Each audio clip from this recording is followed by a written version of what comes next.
తాకట్టులో ఉన్న బంగారాన్ని విడిపించి ఆ రోజు ఆన్లైన్ రేటుకే మేము కొంటాం. Sharma gold company. 50s, 60s, 70s లో నాన్నగారు ఒక ప్రభంజనం అని చెప్పుకోవచ్చు. సమూజ్జిగా ఉన్నారు ఎన్టీఆర్ కి.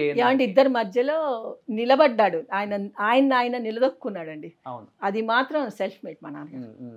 అది ఎదిగే క్రమంలో ఏమన్నా పాలిటిక్స్ జరిగినాయా? ఉంటాయి కదా సార్, ఉంటాయి, లేకుండా ఎలా ఉంటుందిలేండి, కానీ ఉంటాయి. అది నాకంత ఐడియా లేదు. ఉంటాయి, ఖచ్చితంగా ఉంటుంది సార్. సార్ ఇప్పుడు ఇద్దరి ఫ్రెండ్స్ ఉన్నప్పుడు ఒకరు పైకి బాగా ఎదుగుతున్నాడు, ఇంకోటి ఎదగట్లేదంటే ఎదిగేవాడిని చూస్తే ఎదగని వాడికి కొంచెం ఇదిగానే ఉంటుంది.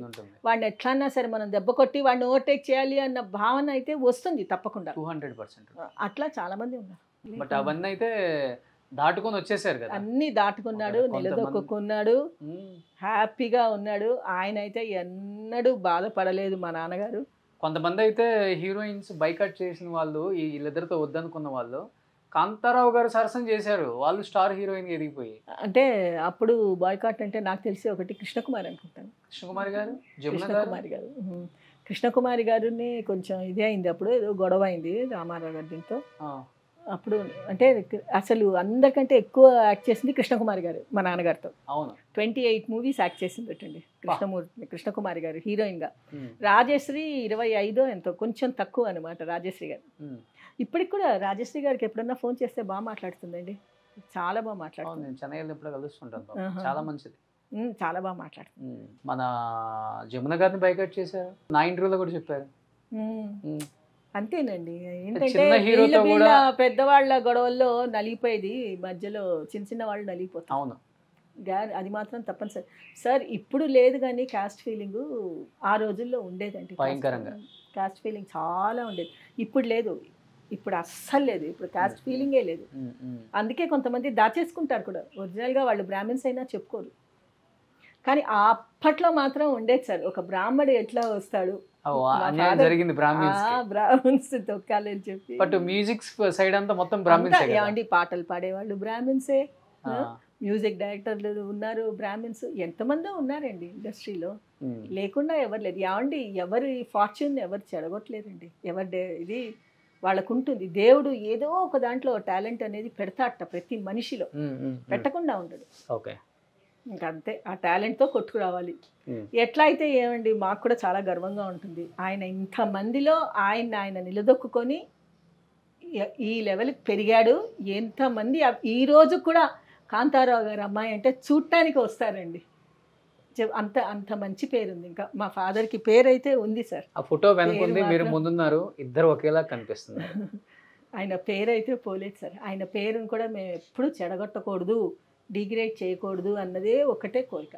సాధ్యమైనంత మటుకు ఆయన ఆ లెవెల్లో ఉన్నాడు కాబట్టి ఇంకా కొంచెం పై లెవెల్లోనే చూపెట్టాలి అన్నది కూడా మాకు కూడా ఉంది సార్. సూపర్, గ్రేట్ అమ్మా, ఉంది సార్. ఆయన ఎప్పుడు మా దీనికి మాత్రం యువరాజే, రాజు అండి ఆయన, రాజు, యువరాజు కదా రాజు అంతే.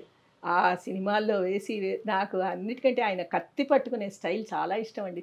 పోజ్ ఇట్లా కత్తి ఇట్లా పెట్టుకొని నిలబడేవారు, నడుము మీద చేయి పెట్టి ఇట్లా పెట్టుకొని, అసలు ఎవరికి రాదండి అది. ఎంతమంది వేసినా కూడా రామారావు గారు, కాంతారావు గారు కత్తి, ఇంకా ఎవరు లేరు సార్. సో నిజంగా యువరాజు కడుపుని పుట్టారు కాబట్టి మీరు కూడా ఆయన పేరుని పోగొట్టకుండా ఉన్న దాంట్లో హ్యాపీగానే ఉంటున్నాం, ఇబ్బంది లేదు. చేయి చాచే అవకాశం ఆయనకి, ఆయన వచ్చినా గానీ ఆయన చేయి చాచరు, ఫస్ట్ అయినా ఉంటారు. మా బ్లడ్ లో ఉంది సార్. మా బ్లడ్ లో మా ఫాదర్ మాకు అది ఇచ్చాడు, చాలా మంచి గుణం ఇచ్చాడండి. చాలు, ఎవరిని అడుక్కోవద్దు, మనకున్న దాంట్లో మనం తృప్తిగా ఉండాలి, మనం తినాలి, ఒక మనిషికి పెట్టాలి ఒక ముద్ద, మనం తింటున్న కంచంలోంచన్నా సరే ఒక ముద్ద పెట్టాలమ్మా అని అట్లా నేర్పించారండి మా ఫాదర్. మాకు చాలా ఎథిక్స్ నేర్పించారు, మంచి ఇదంతా నేర్పించారండి. మేము ఈరోజు ఇట్లా ఉన్నామంటే ఆయన ఎక్కడున్నా సరేనండి, ఇంకా మమ్మల్ని చూస్తున్నాడు అనే మాకు అనిపిస్తుంది. ఆయన చల్లని దీవెనలేనండి. సూపర్. ఈరోజు నేను ఇట్లా ఉన్నాను అంటే కూడా అది మా ఫాదర్, మా పేరెంట్స్ ఒక బ్లెస్సింగ్సేనండి. ఇలా చెప్పే పిల్లలు నిజంగా ఎవరు ఉండరండి. ఒక స్థాయికి వెళ్ళిన తర్వాత ఒక లైఫ్ చూసి వచ్చి ఇలా బతకాలంటే చాలా అంటే చాలా ఏం లేదు సార్, నేనైతే హ్యాపీగానే ఉన్నాను. దానికి అసలు డిప్రెషన్లోకి వెళ్ళిపోయి దేనికో అంత కోల్పోయామన్న లైఫ్ అంటే ఎక్కువ ఎక్స్పెక్ట్ చేసిన వాళ్ళు లైఫ్ గురించి చాలా ఎక్స్పెక్టేషన్స్ పెట్టుకొని హై లెవెల్లో ఉండాలి అనుకునే వాళ్ళకి తప్పకుండా డిసప్పాయింట్మెంట్, మీరు అన్నట్టు డిప్రెషన్లోకి వెళ్ళిపోతారు. చాలా మందిని చూసాం కదా ఇండస్ట్రీ వాళ్ళని. కానీ మేము ఎప్పుడు అంత హై ఎక్స్పెక్టేషన్స్లో లేవు. అబ్బా ఇది ఇది ఇది ఉన్నదంటే మాకంటే కింద వాళ్ళని చూసి మేము చాలా సంతోషిస్తాం. అబ్బా దేవుడు వాళ్ళకి పాపం అది కూడా ఇవ్వలేదు, మనకి అది ఇచ్చాడు కదా, మనం చాలా అదృష్టవంతులం. వాళ్ళకంటే మనం చాలా అదృష్టవంతులం. మా నాన్నగారు ఎప్పుడు అంటారమ్మా, పై వాళ్ళని చూసి మనం ఈర్షపడద్దు, మనకంటే పై వాళ్ళు అబ్బో వాళ్ళు ఈ చీర కట్టారు, వాళ్ళు ఈ నగలు వేసుకున్నారు, వాళ్ళకి ఇంత ఉంది అంత ఉందని ఎప్పుడు మనం అనుకోవద్దు. మనకంటే కింద వాళ్ళని చూడు, వాళ్ళకి తినడానికి ఒక పూట కూడా తిండి ఉండదు, మనకి ఇచ్చాడు దేవుడు, 5 వేళ్ళు మనకు నోట్లోకి పోతున్నాయి. సో వాళ్ళని దృష్టిలో పెట్టుకో, వాళ్ళకంటే మనం సంతోషంగా ఉన్నాం, హ్యాపీగా ఉన్నాం. దేవుడు మనకి అటువంటి బతికి ఇవ్వకుండా మంచిగా ఇచ్చాడు. నాన్నగారు అప్పుడులోనే 7 వారాల నగలు చేయించారంట మీకు? బంగారం బాగా చేయించారండి. ట్రైన్లో పోగొట్టుకున్నాను నేను మొత్తం. ఇక్కడి నుంచి చెన్నై వెళ్తూ ఉన్నాను పెళ్ళైన కొత్తల్లో, నగలన్నీ తెచ్చేసుకున్నాను. పెట్లో పెట్టింది మా అమ్మ. చీరాలకిను గోల్కి మధ్యలో దొంగలు పడి చేయించారా అంటే, మేము పుట్టపర్తి సాయిబాబా గారి భక్తులం అండి. సాయిబాబా గారి దగ్గరికి వెళ్ళి మా ఫాదర్ ఇలా చెప్తే, సరేలే పోయిన బంగారం అయితే దొరకదు, రాదు, ఇంకా వదిలేసి అని చెప్పి డైమండ్ నెక్లెస్ ఒకటి తీసి ఇచ్చారు నాకు. ఇచ్చి అమ్మాయికి ఇవ్వు, ఏం కాదు, ఏం పర్వాలేదు, బాగానే ఉంటుంది, ఏమి వరి అవ్వకు అన్నారు. గ్రేట్ అమ్మా, నిజంగా ఇలానే ఉండండి, ఇబ్బంది ఏం లేదు.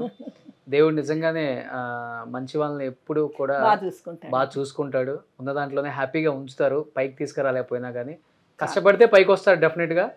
కష్టపడకపోయినా కానీ వాళ్ళు అలానే ఉంచుతారు. ఎందుకంటే ఒకళ్ళ హాని కోరుకోము, ఒకళ్ళ ఆస్తి కోరుకోరు, ఒకళ్ళ డబ్బు కోరుకోము. కష్టంలో ఉన్న ఆనందం ఎందులోనూ లేదు, ఉండదు. నిజం. ఈ రోజు కూడా నేను ఏదో పని చేసుకొని తింటున్నా అంటే, అబ్బా నా కష్టార్జితం నేను తింటున్నానన్న తృప్తి, అది 10 రూపాయలన్నా అవ్వనియండి. ఒక కూర తెచ్చుకున్నా సరే, ఈ 10 రూపాయలు నా కష్టార్జితం అని ఒక సంతోషం ఉంది తింటుంటే. ప్రతి మెతుకు తింటుంటే అది ఒక ఆనందం అండి. అందులో ఉన్న తృప్తి అందులో పొందమండి మనం. నేను ఎంతోమంది సినిమా వాళ్ళ కుటుంబాలను చూశాను, ఇలాంటి ఒక కుటుంబాన్ని చూడలేదమ్మా. నిజంగా చేతులెత్తి నమస్కారం చేయొచ్చమ్మా. బాగా ఉండు బాబు, 100 ఏళ్ళు చల్లగా ఉండండి. Thank you so much. నిజంగా ఒక మంచి మనిషిని కలిసిన అనుభూతి నాకైతే ఈరోజు చాలా చాలా హ్యాపీగా ఉంది. ఎందుకంటే ఏం చూశారు లైఫ్ని. రాజాలాగా పుట్టాడు, రాజాలాగా పోయాడు మా ఫాదర్. నిజంగా మంచి ఒక రాజులాగే పోయాడు. ఆయన పోయిన తర్వాత కూడా మంచిగానే అన్నీ నడిచాయి. ఆయనకైతే ఏం లోటు చేయలేదు సార్, ఏమీ లోటు చేయలేదు. మంచి బిడ్డల్ని మంచి బుద్ధుల్ని ఇచ్చారు, చాలా మంచి నేర్పించారండి, చాలా నేర్పించారు.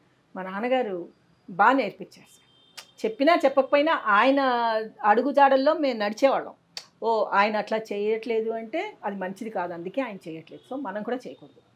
సో ఆయన్ని చూసి నేర్చుకున్నామండి మేము. ఆయన మాకేది చేయొద్దని చెప్పలేదు, ఆయన్ని చూసి నేర్చుకునేవాళ్ళం. మా ఫాదర్ ఇంకోటండి, చెప్పులు లేకుండా అస్సలు నడవరండి. ఆయనకు రాదు చెప్పులు లేకుండా నడవటం.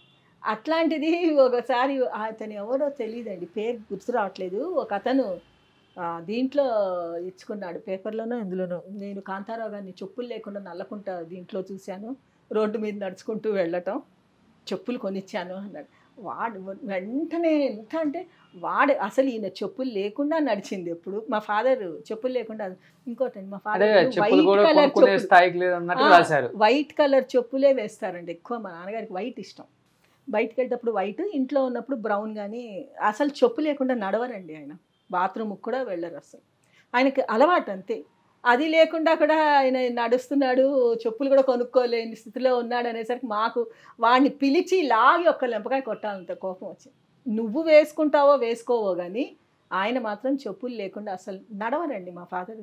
అసలు నాకు కూడా అదే అలవాటు సార్. ఇంట్లో ఉన్న చెప్పులు వేసుకొనే తిరుగుతాం. ఆ చెప్పులు లేకపోతే నడవాలంటే భయం, పడిపోతానేమో జారి అని.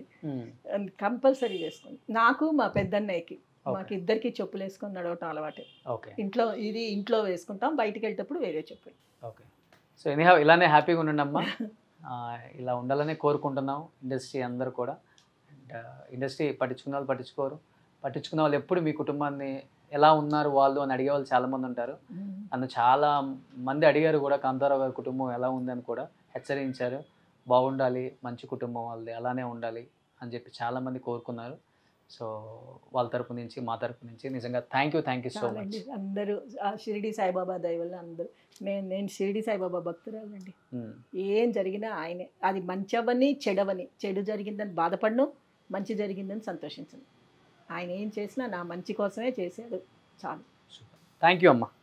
సుమన్ టీవీలో మీ పర్సనల్ అండ్ బిజినెస్ ప్రమోషన్స్ కోసం కింది నెంబర్కి కాంటాక్ట్ చేయండి.